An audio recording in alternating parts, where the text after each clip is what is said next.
응. 한 주 동안 잘 있었니 얘들아? 예고해 드렸던 대로 오늘 요거 대수 수업은 오늘 등차수열, 등비수열 문제풀이랑 그 다음에 실력을 높이는 연습 문제 조금 해결을 해보고 그리고는 잠시 마찬가지로 이제 숙제는 중단을 하도록 할 거고 바로 오늘부터 나가는 숙제는 내신 대비를 위한 숙제로 과제가 나갈 예정입니다. 일단은 6회분을 내가 다 얼추 다 만들기는 했는데 후반부에 약간 검수가 조금 덜 끝나가지고 오늘은 먼저 1, 2회분 저번에 우리 나랑 같이 그 내신 대비 해봤잖아요, 맞지? 40문제씩 한 회로 편성이 되어 있는 스텝 2 1회랑 2회까지만 일단은 오늘 숙제로 나갈 예정입니다. 그래요. 그렇게 알고 계시면 됩니다. 너무 재밌겠다 얘들아, 맞지? 아이 신난다. 자, 진짜 수요 가봅시다. 121페이지부터 질문 받아보도록 하죠. 불러 121 질문 122, 123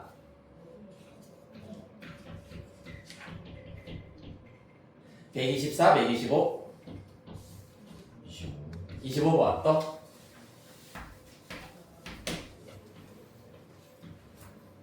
다음 126, 127 30번 또 30번, 34번 또 다음 128, 129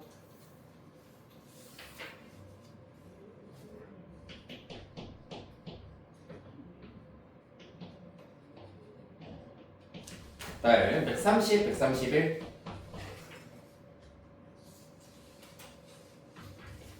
다음 132, 133 몇 번? 60번 또 134, 135 68번 또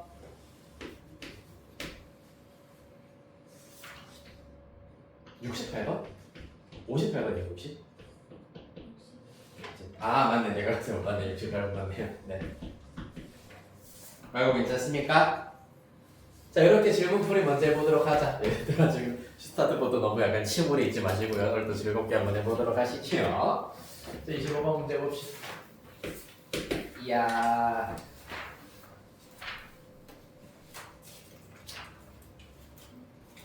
자 등차수열 AN의 첫째 항부터 제-n항까지의 합을 SN이라고 할 때 잘 보세요. 지금 SN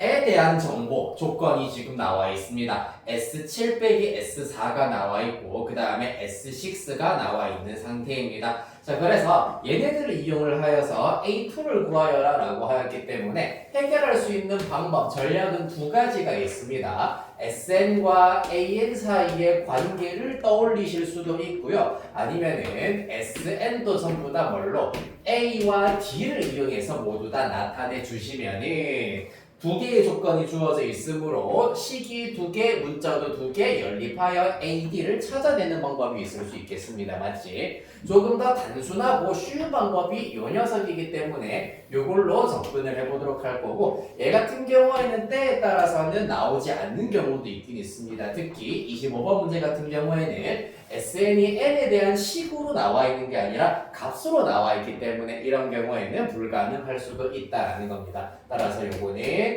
이 케이스에서는 불가능할 거고 요걸로 접근을 해보도록 하겠습니다. 이해됐나요? 자 먼저 첫 번째 조건 봅시다. S7과 뭔 말이니? S4가 똑같다는 얘기잖아 맞지? 빼기 S4는 0이다. 자, 요거를 마찬가지로 아까 얘기했던 것처럼 첫째 항과 공차를 이용해서 다 나타내 보자고. S7 불러볼까요? 2분의 7 그렇죠. 속삭여 넣어주세요. 2a에다가 플러스 n-1인데 n이 7이니까 몇 d? 그렇지 6d. 가 되겠다. 빼기 2분의 얘는 4에다가 이게 사실 아직까지 좀 쑥스럽고 부끄럽고 약간 그렇게는 하겠지만은 실제로 내적으로라도 이게 말을 내뱉고 안 내뱉고가 생각보다 공식을 외우고 요거를 그대로 일단은 내 것으로 만드는데 큰 역할을 하기 때문에 내적으로라도 크게 얘기를 하세요. 다 보여요. 마스크 쓰고 있어도 이제 내적으로 얘기하는 거는. 자, 4에다가 어떻게 된다? 2a 더하기 n-1d n이 4인 경우이기 때문에 이번에는 쌍이 되겠습니다. 는 0이세요.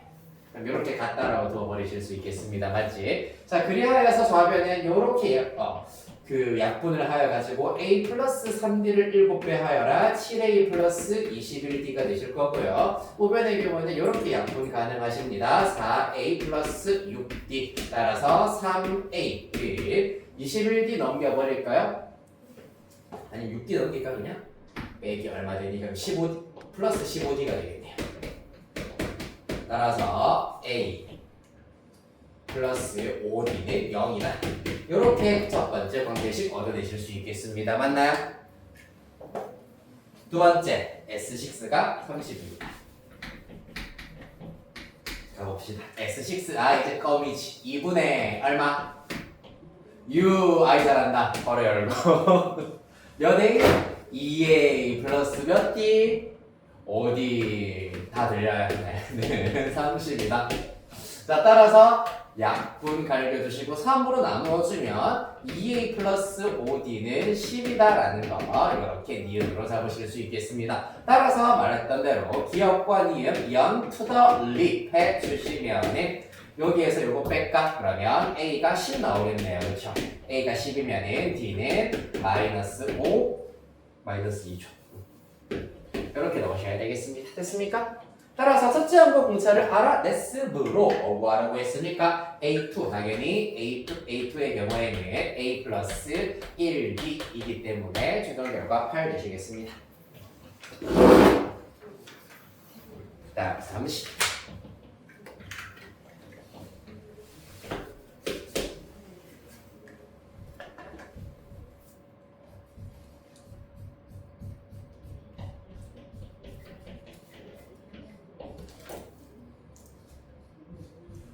가봅시다. 자, 첫째 항부터 제10항까지의 합이 510이고 제11항부터 제20항까지의 합이 310인 등차 수열의 제21항부터 제30항까지의 합을 구하여라 라고 하고 있습니다. 네, 요것도 그러면은 나타내보죠. 첫째 항부터 제10항까지의 합을 기호로 어떻게 나타내겠니? 당연히 sum S10 두시겠습니다. 그 결과가 510이다 라는 얘기고요. 일관되게 노랭이라고 한번 써볼게요. S10은 510이다. 그 다음에 또 제11항부터 제20항까지의 합입니다. 요건 어떻게 나타낼 수 있을까 얘들아? 제11항부터 20항까지의 합은 S20에서 뭐를 뺀 것과 똑같다. 맞아요. 훌륭하다. S10. 자, 첫째 항부터 제20항까지의 합에서 첫째 항부터 제10항까지의 합을 빼버리면은 11번째 항부터 20번째 항까지의 합이 남는다라는 걸 알 수 있습니다. 요거 이해되니 얘들아 전부 다? 네. 자, 그리하여서 그 결과가 310이 되시겠습니다. 자, 그러면 이때 S10이 510이라고 했기 때문에 요거를 쏙 적용을 시켜버리면 S20을 자 마이너스 510 넘어가시면은 820이 된다라는 사실을 얻어낼 수 있겠습니다. 요렇게 1번, 요렇게 2번으로 두시고 같은 방식으로 AD, AD를 찾아주실 수가 있겠습니다. 됐습니까? 그리하여서 S10의 경우에는 2분의 10에다가 2a 플러스 n-1d 하면은 9d 그 결과 510이다 라는 걸 알 수 있고 이 친구는 2분의 20에다가 2a 플러스 19d는 820이다 이렇게 나타내실 수가 있겠습니다. 일단 편의상 이때 10 날리고 20으로 약분하면은 41로 나타내실 수가 있겠습니다. 따라서 이때 2a 플러스 9d의 정체는 2 넘어가셔서 102. 이때 2a 플러스 19d의 정체는 2 넘어가시면 82가 되겠습니다. 요렇게 연립을 해주시면은 어떻게 됩니까? 10d에 해당하는 것이 마이너스 20이 나와서 이때도 d는 마이너스 2가 나온다라는 걸 알 수가 있고 마이너스 1을 여기다 대입하면은 마이너스 18 넘어가면은 플러스 18, 120, a는 60 이렇게 찾을 수 있겠습니다. 됐습니까? 따라서 우리가 구해야 되는 것은 결국 뭐다? 제21항부터 제30항까지의 합을 구하여라 라고 하였기 때문에 S30 빼기 S20을 계산하실 차례입니다. 이것도 그러면 우리가 이미 알고 있는 A와 D를 잘 적용하여서 2분의 30에 2A 120 플러스 N-1D 하면은 플러스 29D 잠깐만 29D이기 때문에 마이너스 29D 하면 얼마나 이렇게 해서 이게 58인가요? 이렇게 나타낼 수가 있을 것이 얼마지? 빼기 S20은 사실 우리 앞에서 구해냈었습니다. 820입니다. 요거 마저 계산하시면 답 구하실 수 있겠습니다. 62, 31, 30 곱하기 31, 930 빼기 820이어서 최종답 110 이렇게 찾을 수 있겠네요. 됐습니까?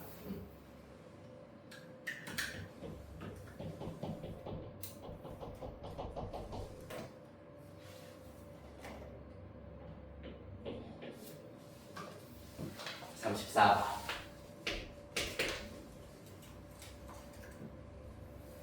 자, 필기 덜 하신 친구는 천천히 하시면 되고 아마 서연이는 공간이 조금 적을 수가 있긴 있어가지고 뭐 어떻게 이면지라도 좀 드릴까요? 그럼 괜찮습니까? 노트나 연습장에다가 일단 내 필기 따라 적어주시면 되겠습니다. 그리고 집에 가서 꼭 다시 한번 풀어봐야 된다 얘들아.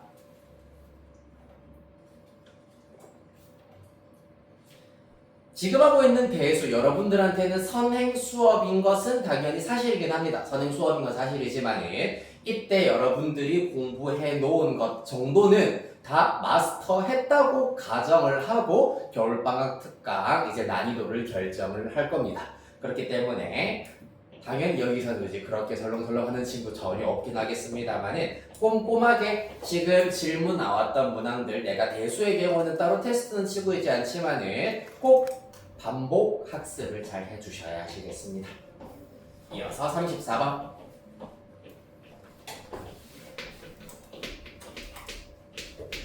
첫째 항이 120, 공차가 정수. 인 등차수열 AN의 첫째 항부터 제 N항까지 합 SN은 N이 14일 때 최대값을 갖는다 라고 하고 있습니다. 그쵸?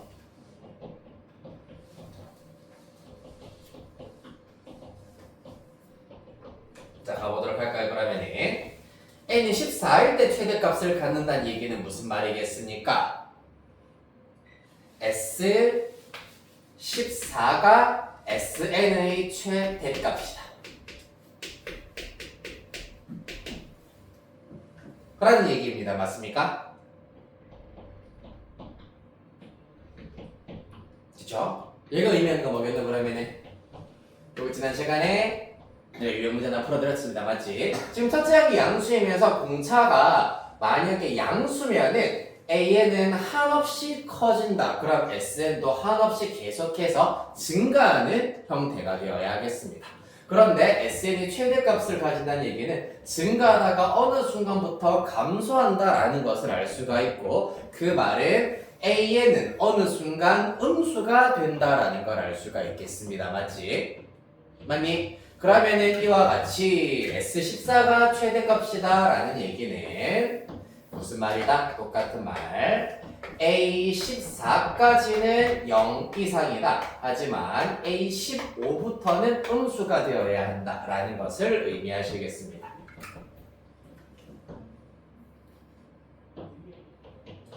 자, 문제에서 만약에 n이 14일 때만 최대값을 갖는다라고 하면은 A14는 명확하게 0보다 크다라고 얘기할 수 있는데 그냥 n이 14일 때 최대값을 가진다는 얘기는 0일 수도 있다는 얘기입니다. 알겠습니까? 자, 따라서 써보도록 하죠. A14의 경우에는 A 120 플러스 13D입니다. 얘는 0 이상이어야 하고 120 플러스 14D를 하는 순간 음수가 되어야 한다. 물론 A15 또한 0이 될 수도 있긴 있겠다. 네, 여기도 일단 등호가 들어갈 수도 있긴 있겠습니다. 이해되겠습니까? 왜냐하면 A14가 양수고 A15가 0이 되더라도 S14가 최대값이다 라는 말은 틀린 말이 아니기 때문입니다.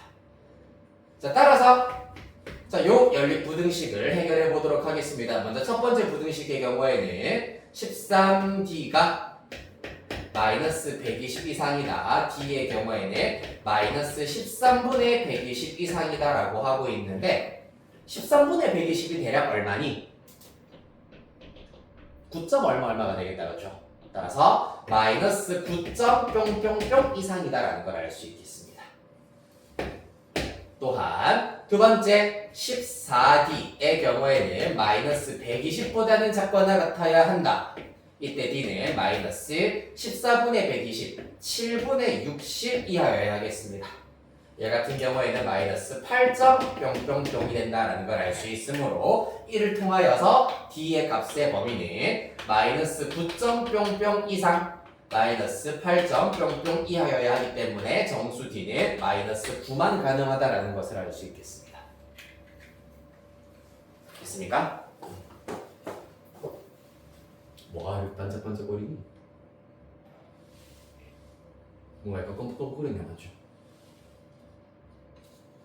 자, 따라서 공차 D는 마이너스 9다 라는 것을 알아냈으므로 문제에서 뭐 구하라는 제가 A10을 구하여라 라고 했네. A10은 당연히 A 플러스 9D이기 때문에 마이너스 9 구하면 마이너스 80을 내시겠습니다. 따라서 39 이렇게 찾을 수 있겠다.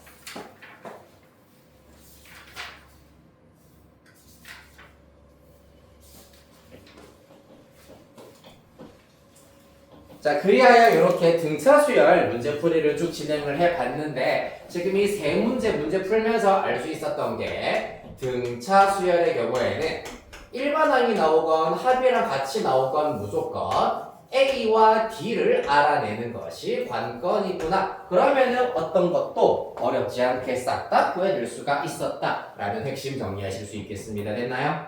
자, 그러면은 등비수열로 가보도록 합시다. 60번.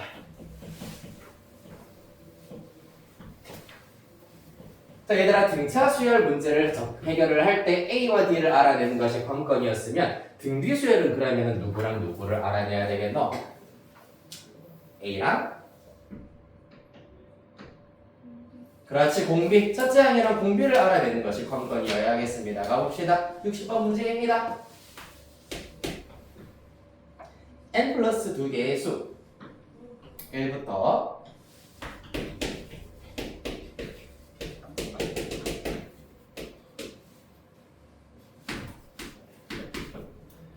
시험에서 지겹게 사실 매해마다 무조건 이 문제가 안 나오는 해는 없다고 할 정도로 굉장히 자주 나오는 유형입니다. 부수 1이랑 256 사이에 n개의 수열을 집어 넣었습니다.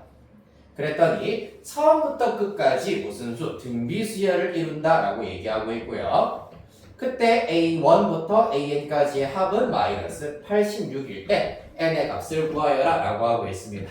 자, 그럼 사실상 얘가 첫째 항이라고 한다면은 이 친구는 제 n 플러스 2항이 되는 거잖아, 맞지? 따라서 요 녀석의 경우에는 첫째 항으로부터 공비를 n 플러스 1개 곱하여서 만들 수 있는 것이 바로 256이 된다라는 것을 알아내실 수가 있겠습니다. 됐습니까? 따라서 첫 번째 조건 R에 n 플러스 1제곱한 것이 256이 된다라는 사실을 얻으실 수 있겠습니다.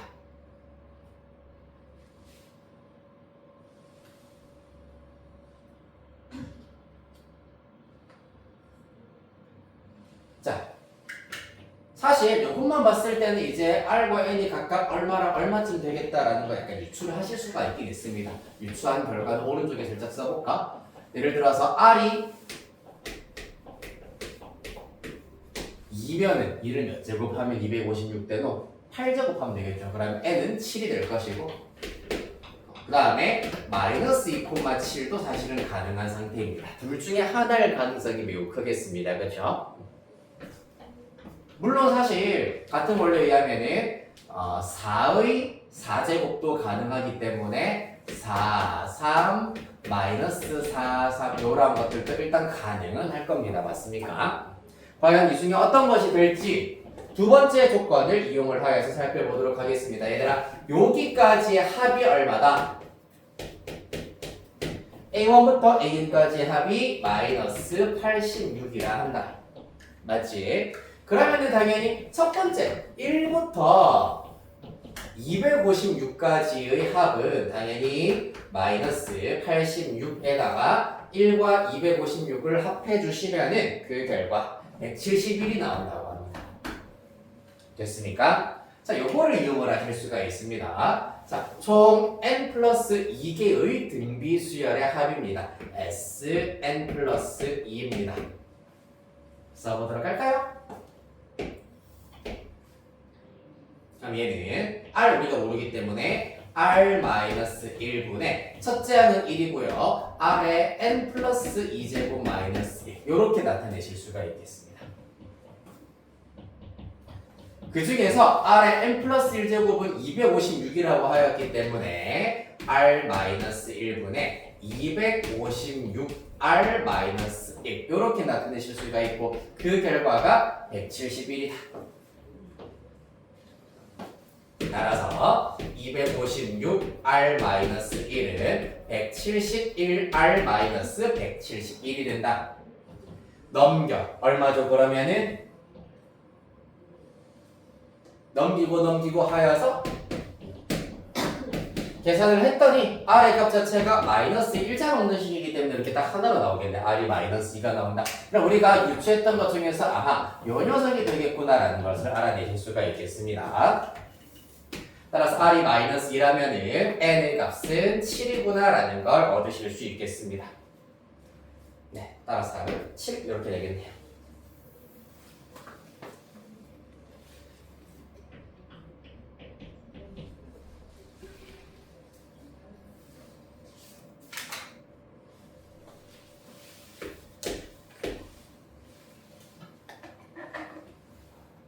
됐느냐? 네, 다음 68번.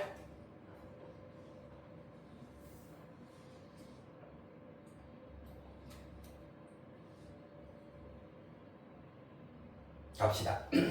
공비가 1이 아닌 등비수열 AN의 첫째 항부터 JN항까지의 합을 SN이라 하자. S10에는 8S6이 성립한다 라고 하였으므로 또 한번 써보자. S12는 8S6입니다. S12식 한번 써보겠습니다.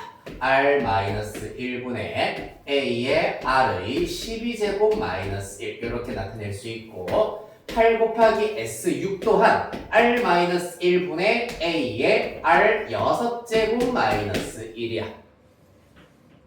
이와 같은 등식이 참이된다라고 하고 있습니다. 그렇기 때문에 당연히 양변에 R-1 곱하여 날리고 A 나누어서 날리실 수가 있겠습니다.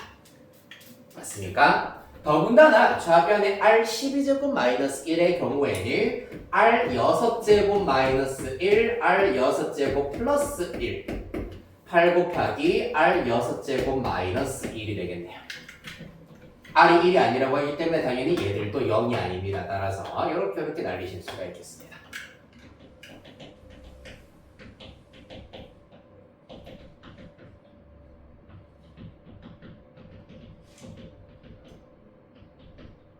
그치요?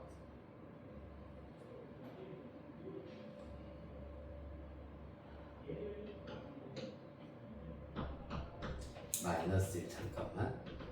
마이너스 1. 아하하 1이 아니다. 마이너스 1. 마이너스 1도 되긴 되겠다 소리. 이렇게 날려버렸을 때 R이 만약에 마이너스 1이면 어차피 이것도 똑같이 참이다라고 얘기를 할 수가 있긴 있겠네. 맞죠? R이 마이너스 1이면 좌변도 0, 우변도 0이기 때문에 그럼 일단 넘겨가지고 묶어버리도록 하겠습니다. R의 6제곱 첫 번째 R의 6제곱이 1이어서 R이 플러스 마이너스 1 중에서 마이너스 1이거나 아니면 두 번째 나머지 얘들 R의 6제곱 플러스 1이 8이거나 이렇게 일단 나타내실 수가 있겠네요.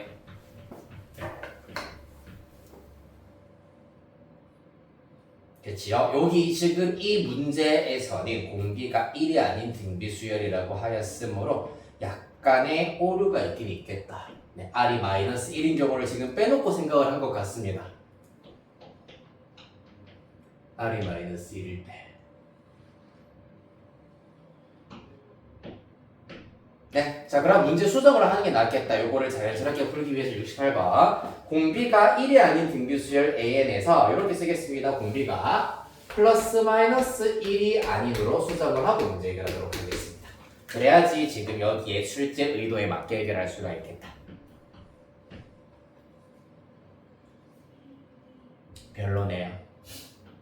자, 그래서 일단 1번 케이스의 경우는 생략하시고 우리 원래 하던 대로 네 얘네들은 나누기를 시전하도록 하겠습니다. 그러면 요 녀석만 유일한 결론이 되겠습니다. 누구? R 6제곱 플러스 1이 8이기 때문에 R 6제곱이 7이다 라는 결론을 얻으실 수 있다. 그랬을 때 문제 S24는 KS6을 만족한다. 상수 K의 값을 구하여라 라고 하고 있습니다. S24 계산하자.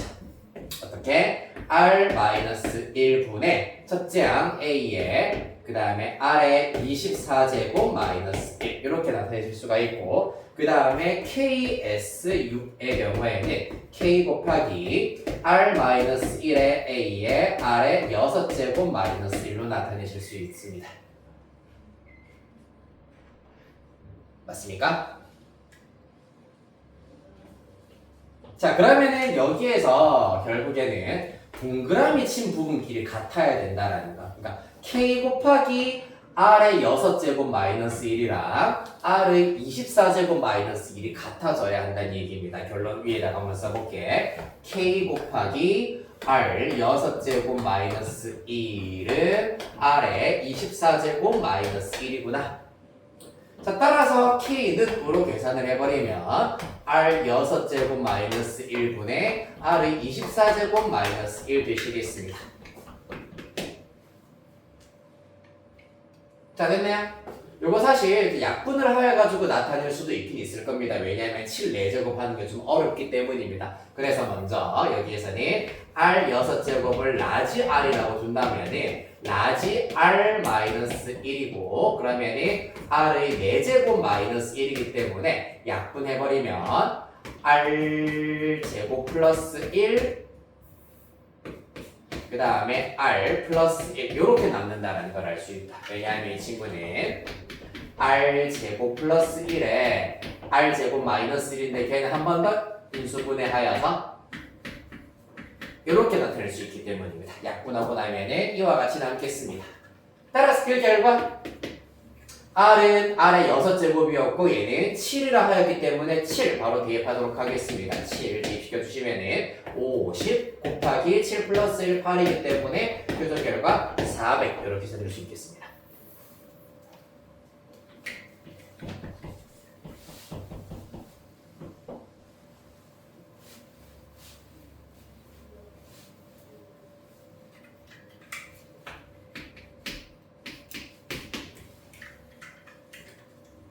됐나요?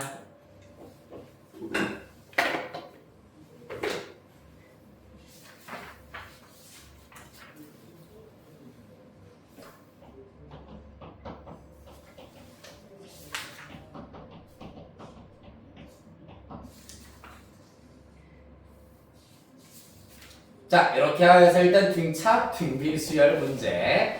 자, 기본 유형에 대해서 우리가 쭉 살펴봤습니다. 한 장 넘기셔서 실력을 높이는 연습 문제 가보도록 하겠습니다. 자, 여기에서는 일단은 오늘 수업 시간에는 약 4문제 정도 우리가 해결을 해보도록 할 건데, 자, 136페이지부터 문제 번호만 일단은 쭉 써드리도록 하겠습니다. 5번, 11번, 다음 14번, 그 다음에 23번 문제. 요거는 원리합계 문제인데 기억나실지 모르겠습니다. 원리합계 혹시나 몰라요? 아예 몰라요. 아예 배운 적이 없나요? 그렇군요. 그러면 23번은 일단은 얘가 나중에 해드리도록 할 거고, 대신해서 근데 20번 문제로 대신 아니다. 오늘 질문 안 나왔었던 24번 문제로 대신하도록 하겠습니다. 5, 11, 14, 24 이렇게 4문제 하고 23번은 내가 직접 설명을 해드리겠습니다.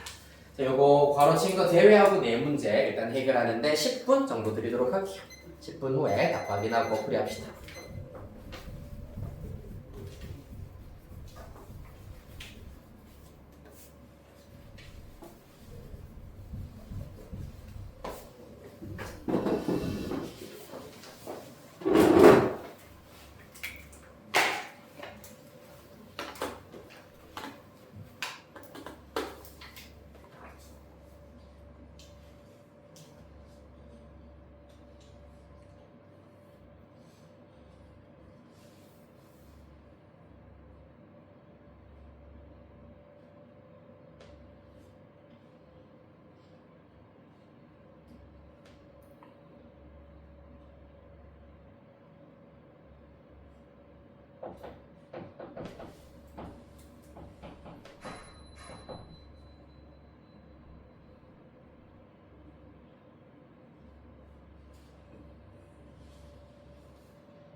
3분 정도 남았습니다.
사 40초 정도 남았네요.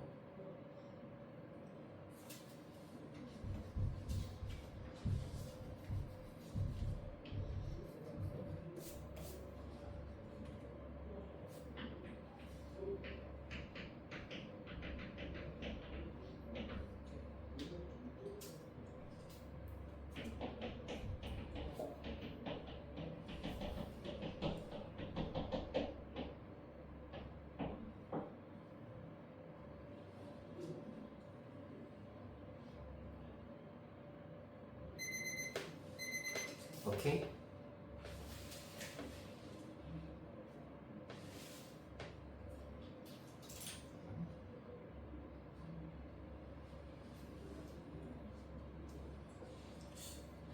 네.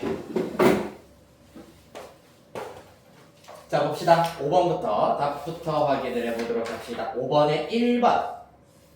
그 다음에 11번에 3150입니다. 3150. 그 다음에 14번에는 3번이고요. 그 다음 24번에는 69입니다. 69.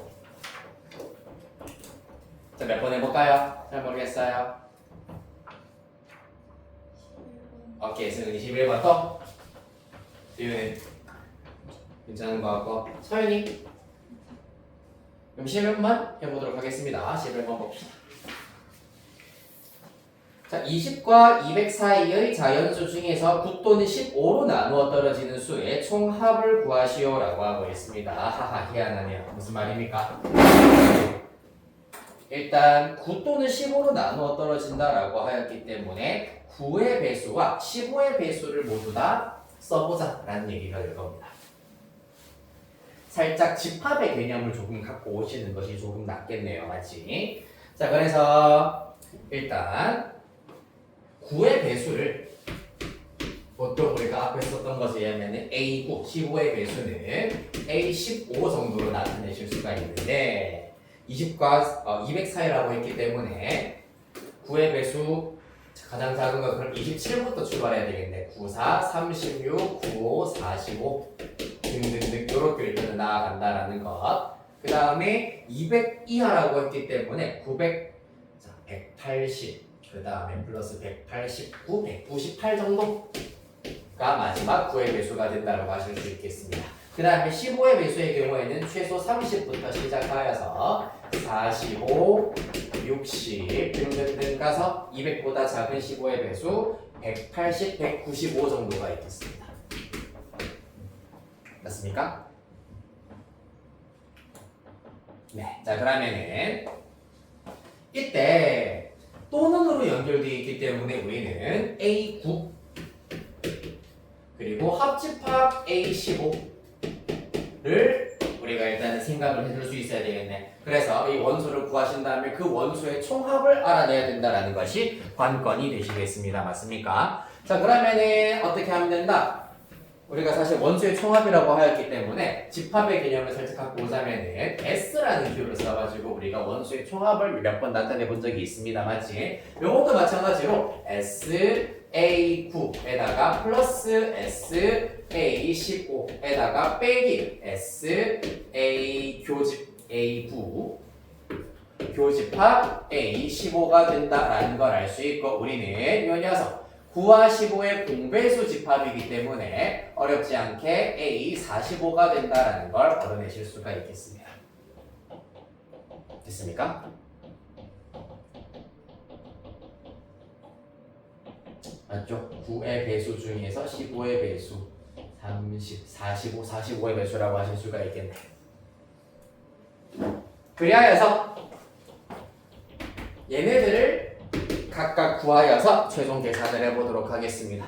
즉 SA9라고 하는 것은 이 녀석을 우리가 지금부터 계산을 한번 해보도록 할 겁니다. 이들의 합입니다. 그래서 이 친구의 경우에는 내가 수열 AN으로 두도록 하고 이 친구의 경우에는 수열 BN이라고 둔다고 하였을 때 자 먼저 첫 번째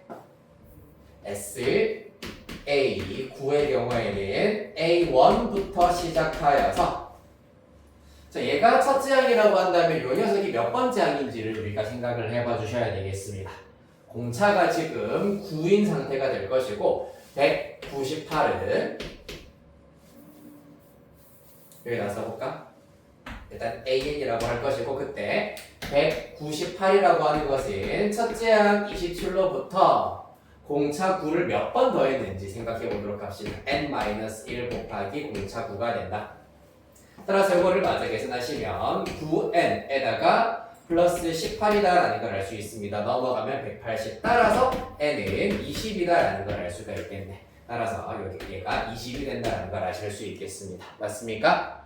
따라서 첫째 항부터 제20항까지의 합이기 때문에 S20으로 계산을 해보도록 하시겠습니다. 됐죠? 2분의 항의 개수는 20개 n 2a는 54 더하기 n-1d가 될 겁니다. 19 곱하기 9 9, 81 19 곱하기 9 이렇게 다 먼저 쓰시죠. 따라서 9, 1은 59 180 171 정도가 되겠네요.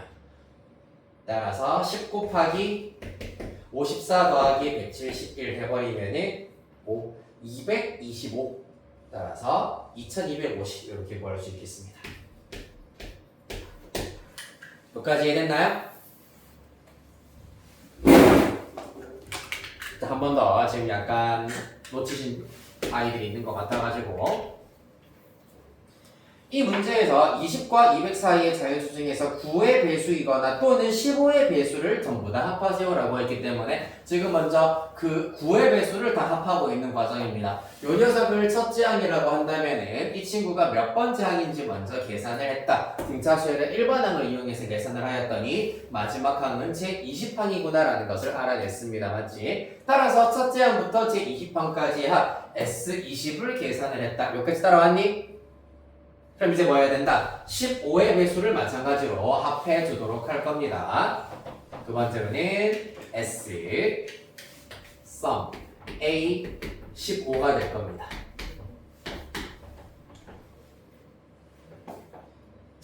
경우는 또 첫째 항부터 제 몇 번째 항까지의 합인지를 계산을 해보도록 하겠습니다. 이것도 일반항 개념을 이용해서 195가 몇 항인지를 살펴보도록 할게요. 195는 첫째 항 30으로부터 n-1d이기 때문에 n-1 곱하기 15라고 두실 수 있습니다. 그 결과 15n에다가 플러스 15가 된다. 넘기면 180이 되겠네요. 180이 15n이기 때문에 그럼 이때 n의 값은 12다라는 것을 알아내실 수가 있겠습니다. 그렇지? 따라서 아하, 이 녀석은 바로 12항이구나라는 걸 알아낼 수 있으므로 우리는 첫째 항부터 제 12항까지의 합 S12 찾아내도록 하겠습니다. 2분의 항의 개수 당연히 12개가 될 것이고 2a의 경우에는 첫째 항이 30이기 때문에 60 플러스 n-1d d 15주 이렇게 계산하시면 6 곱하기 60 플러스 11 곱하기 15, 15, 165 되시겠네요.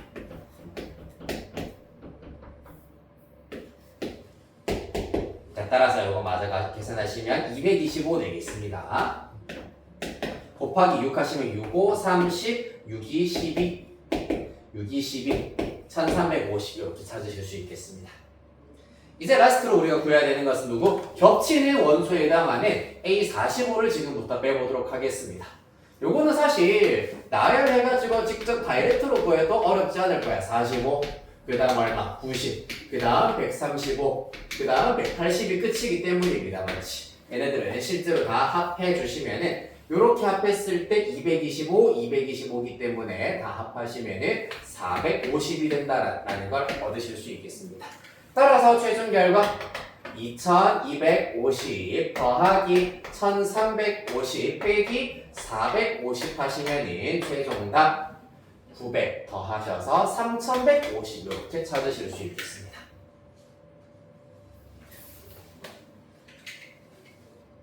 됐습니까? 자, 그래서 우리가 앞에서 써먹었던 집합의 개념을 이용하여서 먼저 우리가 구해야 되는 큰 흐름, 전략을 먼저 잡아주시고 각각 계산을 하는 데 있어서는 등차수열의 합 공식을 적용을 하여서 해결할 수 있었습니다.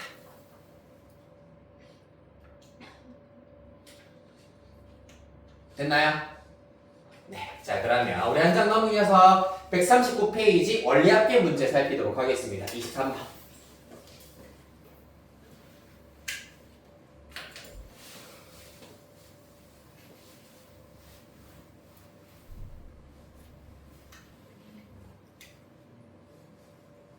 자, 먼저 원리합계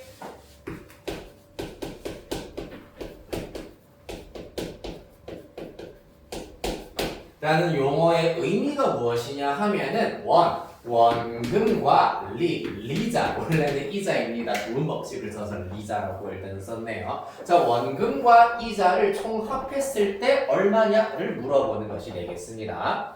자, 그래서 그러면은 원금의 경우는 사실 내가 어떤 은행이든 투자 상품이든 뭐 보험 상품이든지 간에 내가 직접 그 상품에다가 집어넣는 입금을 하는 금액, 적립을 하는 금액이 원금이 되는 것이고, 이자의 경우에는 아마 다들 들어본 적 있을 겁니다. 은행의 경우에는 지금 이제 코딱지만한 이자 비율이 지금 있긴 하겠지만 내가 10,000원을 넣었을 때 예를 들어서 30원씩 은행에서 그 예금 이자로 준다. 그러면 그 30원이 예금 이자가 되는 겁니다. 자, 그래서 이자가 붙는 방법이 우리가 크게 두 가지가 있습니다. 단리법과 복리법이라고 있다.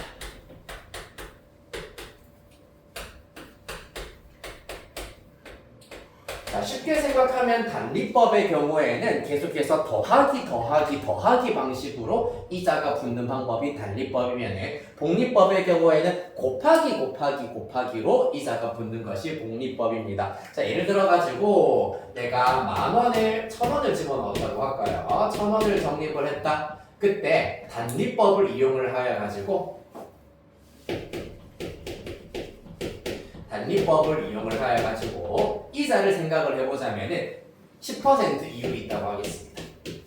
자, 자, 1,000원을 집어넣었다? 그러면은 1,000원의 10%는 100원이 될 거 아니야, 맞지? 자, 그러면 단리법을 이용을 하시면은 첫 번째 이자를 받았을 때는 1,100원이 되시는 거고요. 그 다음에 이자를 한 번 더 받으면은 또 100원 더 받으셔서 1,200원이 되시는 거고요.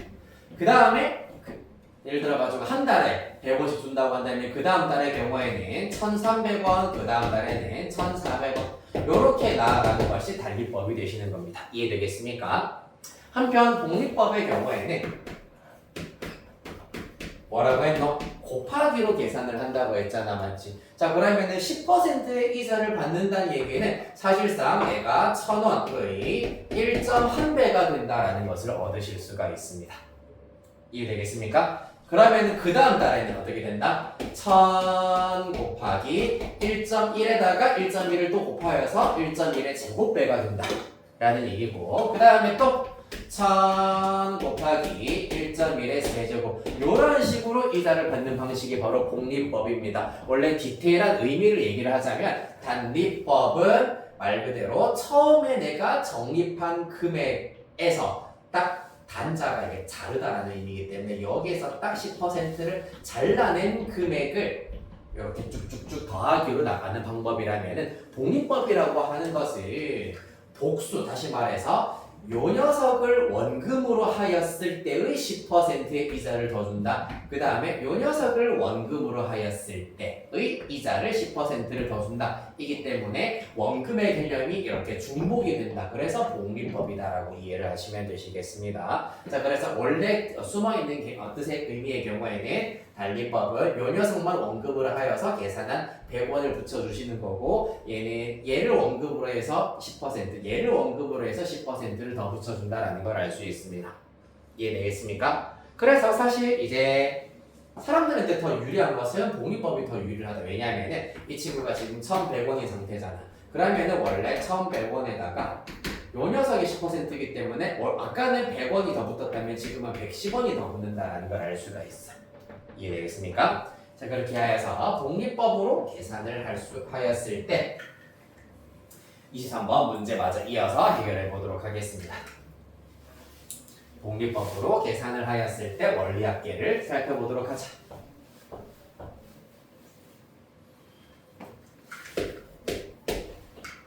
자, 월 이율 0.2%인 적금 상품에다가 한 달마다 복리로 매월 말 20만 원씩 적립할 때 5년 후에 원리 합계를 구하여라 라는 것이 관건이 되겠습니다. 자, 봅시다. 그러면 내가 첫 번째 1개월 차부터 시작을 하여가지고 2개월 차 등등등 가서 마지막 5년이기 때문에 사실 이제 60개월로 일단 우리가 구분을 하실 수가 있겠습니다. 1년이 12개월이기 때문이야. 따라서 여기서부터 1개월 차부터 시작을 하여서 2개월 차 등등등 가서 59개월 차, 60개월 차까지 총 60번의 적립이 이루어졌을 것이다.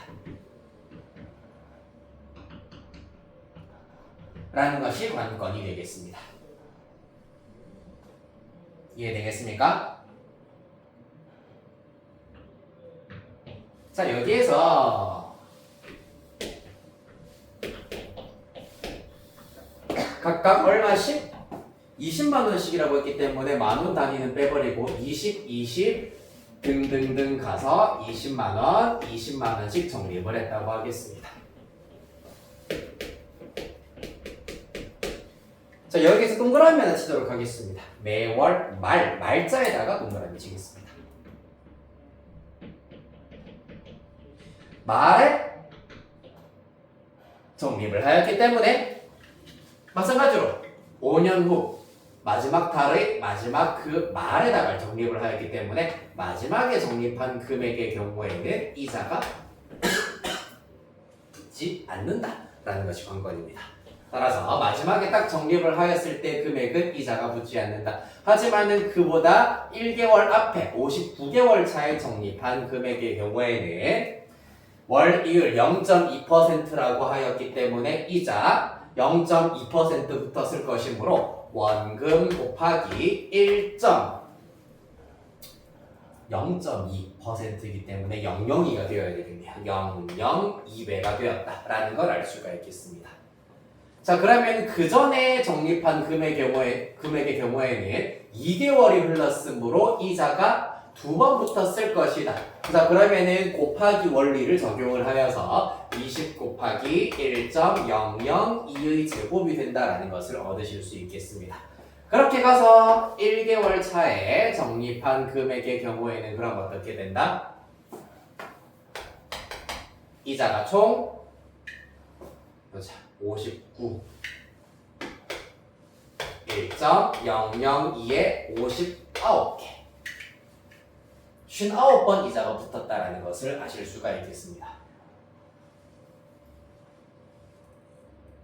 저걸 어떻게 60 아닌가요? 왜 59조라고 생각을 한다면 봐봐. 여기 지금 20 적립 횟수가 총 60번이야.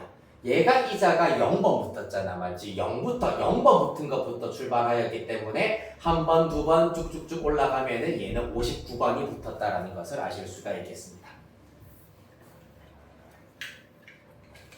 그리하여서 우리는 5년 후의 원리합 때는 얘네들을 모두 다 합한 것이 원금과 이자의 합계가 되겠구나 라는 사실을 얻으실 수가 있겠습니다.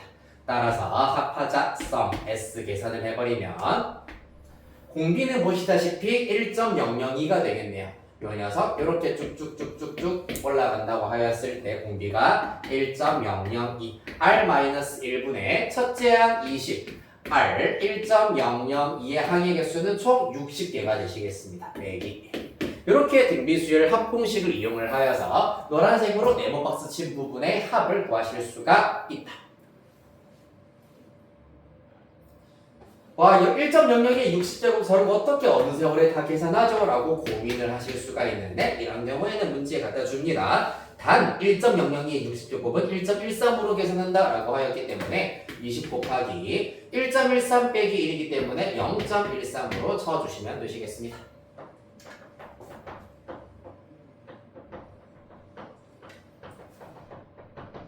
됐습니까? 따라서 요 녀석 이제 1로 만들기 위해서는 분모 분자에 500씩 곱하도록 하겠습니다. 곱하기 500. 그럼 분모는 1 될 것이고 분자는 요렇게 곱하시면은 10,000이 되겠네요. 따라서 0.13 곱하기 10,000이기 때문에 하나, 둘, 셋, 넷 4개 들어가셔서 1,300이 된다라는 걸 알 수 있고 아까 생략했던 단위 10,000원 붙여주시면은 1,300만 원 이렇게 구할 수 있겠습니다.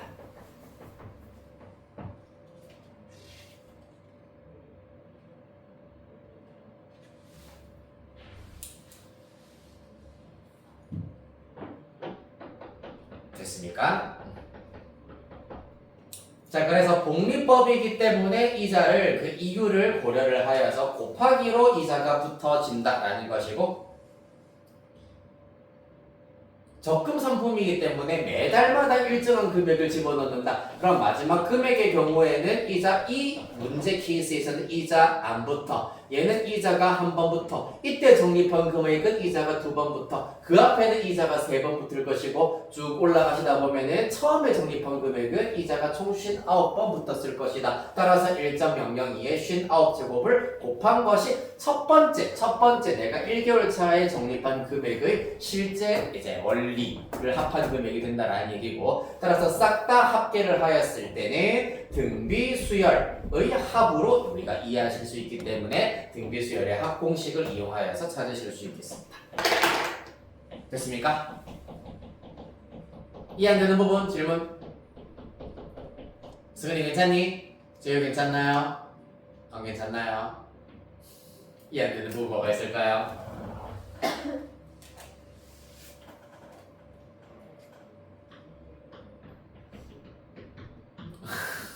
서현이 괜찮니? 이해 안 되는 부분 있으면 얼마든지 얘기를 해주세요. 어렵니?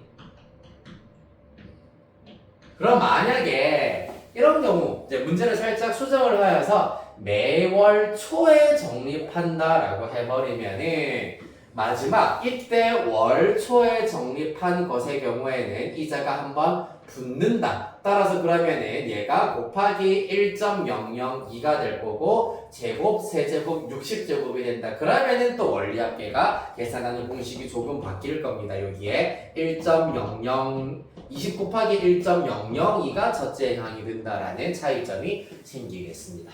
아시겠습니까? 그러한 차이점이 있다라는 거고 그러면은 한 문제만 내가 더 좀 살펴봐 드리도록 할게. 대수. 잠깐만 조금만 기다려 주세요.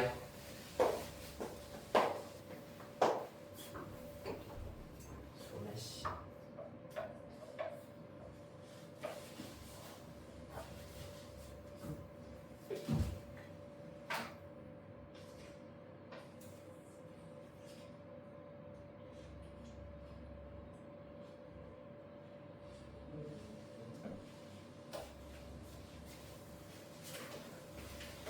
문제 하나만 내가 더 예를 들어 드리도록 하겠습니다.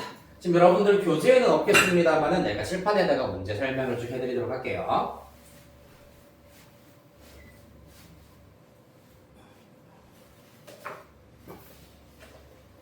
이번에는 월 이율이 아니라 연 이율. 무슨 말이겠노? 1년마다 주는 이자의 비율이라는 얘기입니다. 6%.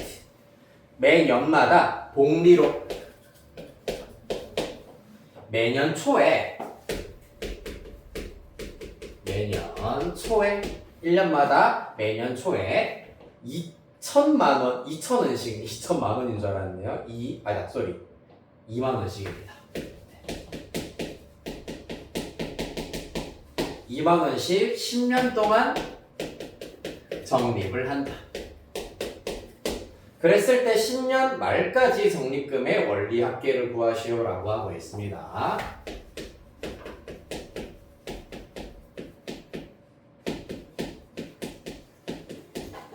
자, 또 한번 계산을 한번 해보도록 할까요?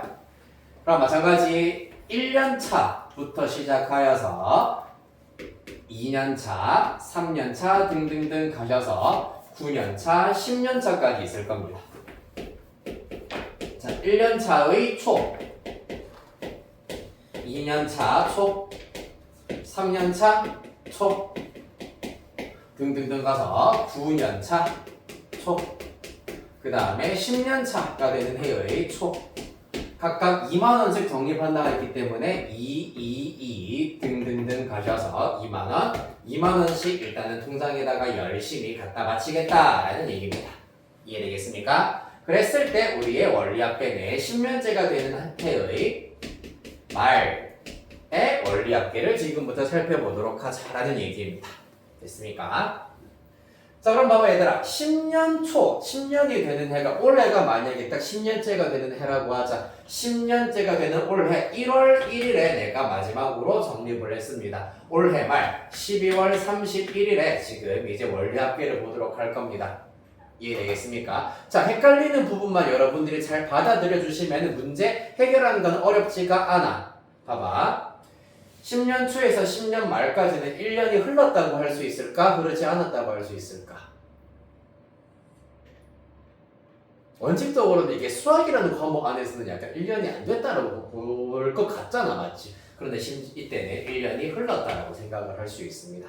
그렇기 때문에 마지막으로 적립한 금액 2만 원의 경우에는 연이자를 한 번 받아서 2 곱하기 1.06이 된다라는 것이 건건이 되시겠습니다.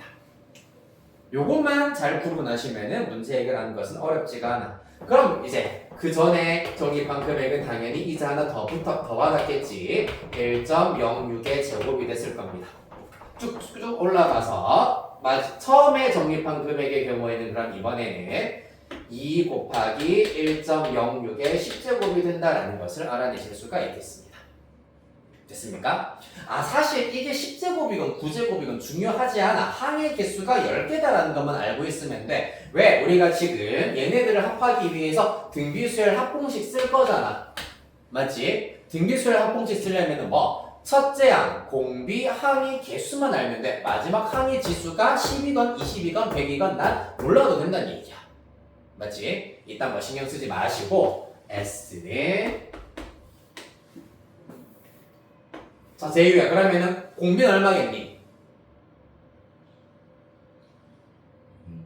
그렇지. 1.06씩 하나씩 더 곱해져 있기 때문에 공비는 1.0R-1분의 첫째 항 2 곱하기 1.06이기 때문에 2.12로 잡으실 수가 있겠습니다. 곱하기 네.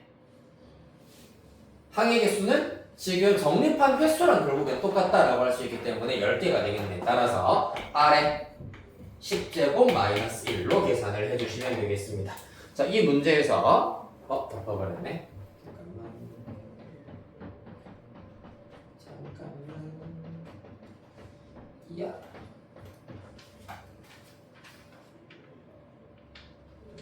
네, 1.06의 10제곱은 1.8로 계산한다라고 하기 때문에 이 녀석 1.8 대입하여서 마저 계산하시면 최종 답 구하실 수 있겠습니다. 됐습니까? 됐나요? 안 됐나요? 대답을 해주세요. 그럼 쉬는 시간 없다. 네. 만약에 지금 처음 배우는, 만약에 지금 재료 같은 경우는 여기 설명을 처음 들었으면은 어려울 수가 있긴 있습니다. 기억해야 될 부분은 딱 한 가지. 복리란 이 이유를 고려를 하여 가지고 이렇게 곱하기의 형태로 이자가 붙는 것이 복리다. 복리다. 그렇다면 원리합계는 복리 곱하기이기 때문에 등비수열을 이루는 값들을 합해 주셔야 한다라는 것. 즉 등비수열의 합이야. 그러면 아까 뭐라 그랬노? 첫째 항 잘 알아주시면 되고 공비는 연이율이 6%이기 때문에 공비는 무조건 1.06이야. 그러면은 알겠니? 아까 0.2%가 월 이율이었기 때문에 공비는 1.002가 된다고. 됐죠? 그럼 공비는 해결했습니다. 그리고 첫째 항 내가 마지막에 정립한 금액이 문제 의미상 이자가 한번 붙어야 되느냐 안 붙어야 되느냐만 파악하시면은 첫째 항 구하실 수가 있겠습니다. 이해되겠습니까? 붙어야 되느냐 안 붙어야 되느냐는 간단해. 이것도 마지막으로 정립한 시점과 내가 원리합계를 확인하는 시점 사이에 만약에 연 이율이면은 약 1년간의 시간이 흘렀느냐, 월 이율이라면은 약 한 달간의 시간이 흘렀느냐를 파악하시면 된다는 얘기입니다. 약 한 달간의 시간이 흘렀다면 월 이율을 붙이시면 되고 약 1년간의 시간이 흘렀으면 연 이율을 붙이시면 된다. 만약에 그렇지 않다면 이자 안 붙습니다. 그냥 마지막으로 정립한 금액 자체가 첫째 항이 된다. 그 다음에 항의 개수는 뭐의 개수랑 똑같다고? 정립 횟수랑 똑같다. 이해되겠습니까? 이것만 잘 이해해 주시면 되겠습니다. 자, 여기까지 하시고 쉬었다 가도록 합시다. 12시. 네, 일단 24분이네요. 35분까지만 쉬도록 할 거고 35분까지 쉬도록 할 거고 과제 내어드려야죠. 쉬고 계시면 내가 과제를 드리도록 하겠습니다.